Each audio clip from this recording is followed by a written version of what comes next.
Bonjour à toutes et à tous et bienvenue sur DigiScrapMaker. Nous allons créer aujourd'hui un timbre-poste. Nous aurons besoin comme couleur d'arrière-plan d'une couleur différente du blanc. Vous choisissez donc la couleur que vous désirez et vous ouvrez un nouveau document. Fichier nouveau. Un document qui aura 800 pixels de largeur, 1000 de hauteur et en contenu d'arrière-plan, la couleur d'arrière-plan ici. OK. Nous avons donc notre document avec notre couleur d'arrière-plan. Nous plaçons à présent des repères pour trouver facilement le centre. Si vous n'avez pas les règles ni le magnétisme, vous les affichez ici, règles et magnétisme. Nous allons chercher notre outil rectangle, ici, avec comme option les pixels de remplissage, puis en option de géométrie, nous faisons à partir du centre, et ici, une dimension de 600 sur 800. Nous cliquons dans le vide, nous revenons sur notre bord en clé, puis nous cliquons ici à l'intersection des repères et nous avons ainsi notre base de timbre. Nous allons à présent choisir un pinceau, outil pinceau, une forme dure, 100% dureté, 50 pixels de diamètre. Pour voir si votre pinceau est adéquat, vous cliquez sur votre bord en clé et vous mettez, sans cliquer, le pinceau sur votre document. Vous vous rendrez compte de sa grandeur. Si vous êtes satisfait, nous allons travailler avec 50 pixels de diamètre donc. Nous avons besoin du noir.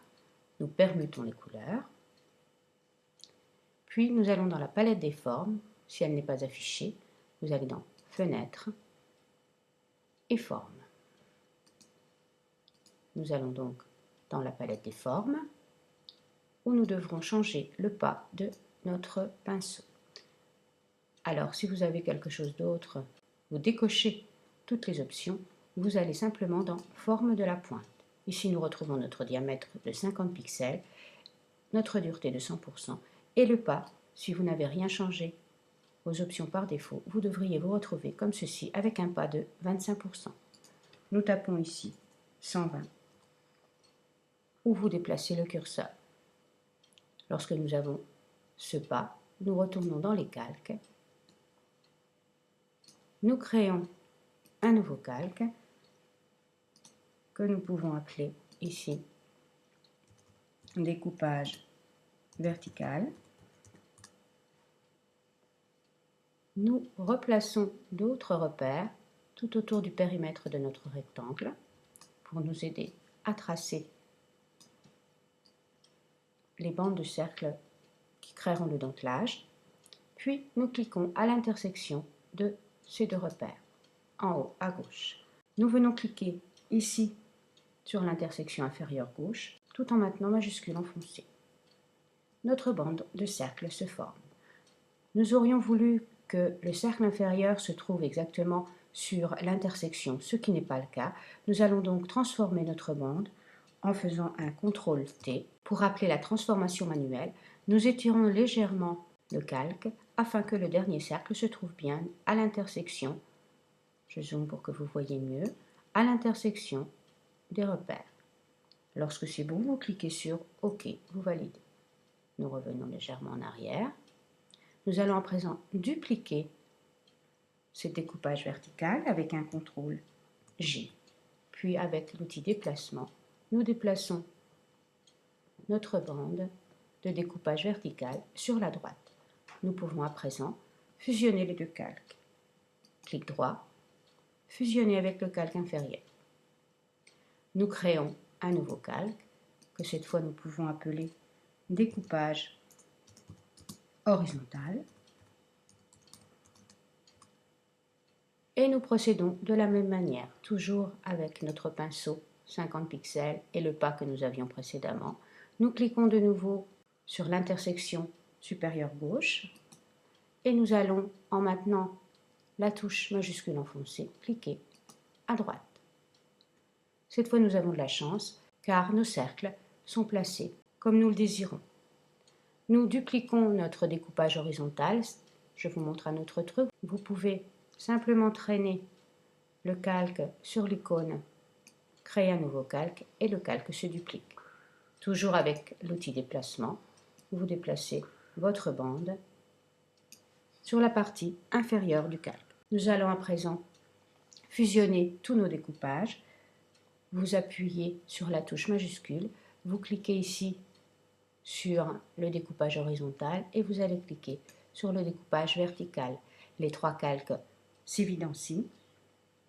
Avec un CTRL E, vous fusionnez tous les calques découpage. Vous maintenez à présent la touche CTRL ou commande enfoncée et vous cliquez sur la vignette de votre calque.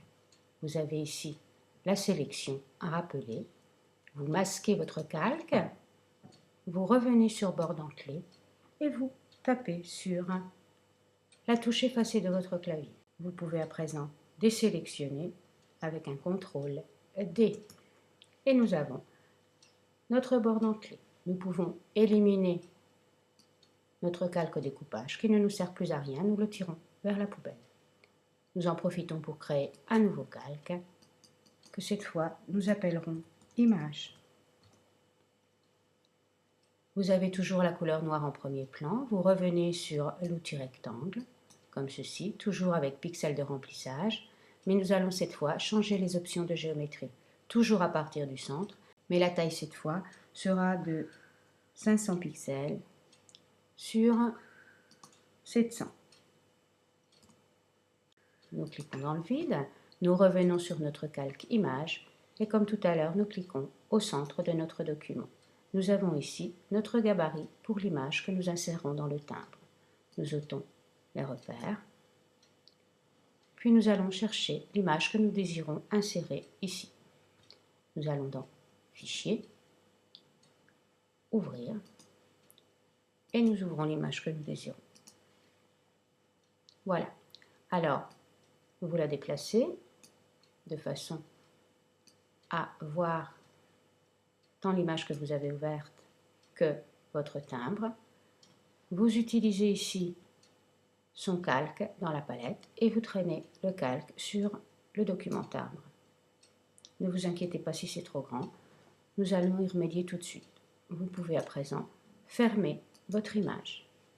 Nous redimensionnons notre document comme ceci. Le nouveau calque avec la photo s'est placé au-dessus de notre calque image. C'est ce que nous voulons. Nous allons à présent créer un masque d'écrêtage tout en étant sur votre photo. Clic droit et choisissez Créer un masque d'écrêtage. Que se passe-t-il? Eh bien, la photo prend la forme ici du masque que nous avions créé. Alors bien entendu, moi ce que je voulais c'était le canard avec sa petite famille. Nous allons donc redimensionner ici notre photo avec un CTRL T pour rappeler la transformation manuelle que voici. Nous cliquons ici pour conserver les proportions et nous commençons à diminuer la taille de notre photo. Nous déplaçons petit à petit la photo. Vous voyez ici l'image que nous désirions. Alors elle est encore trop grande. Nous continuons à diminuer jusqu'à ce que nous soyons satisfaits de ce qui apparaît dans le calque noir que nous avons créé. Comme ceci. Voilà, ce n'est pas mal. Nous pouvons augmenter de façon à cacher un peu ici le canard que nous ne voulons pas, comme ceci. Alors faites attention car si vous dépassez, si vous arrivez à la fin de votre photo, naturellement c'est le rectangle noir qui nous sert de masque qui va apparaître. Voilà, quand vous êtes satisfait de la position de votre photo, eh bien, vous validez. Voilà, nous avons donc un timbre avec l'image que nous désirions. Comme vous pouvez le voir, le masque d'écrêtage est donc extrêmement pratique car vous pouvez insérer dans un gabarit que vous avez créé au préalable toutes les images que vous le désirez. Vous pouvez donc, lorsque vous avez créé votre gabarit, Vous pouvez l'enregistrer au format Photoshop et non pas en PNG, de façon à avoir toujours votre image et votre bord d'enclé, pour pouvoir ensuite insérer l'image que vous désirez en créant un masque d'écrêtage. Nous pouvons ici ajouter une ombre portée, comme ceci. Vous devrez très certainement la diminuer, car un timbre n'a pas besoin d'une très grande ombre. 2 et 2 devrait suffire. Vérifions. OK. Et nous pouvons donc valider. Nous sommes donc arrivés à la fin de ce tutoriel. J'espère qu'il vous a plu et que nous nous retrouverons très bientôt. Au revoir.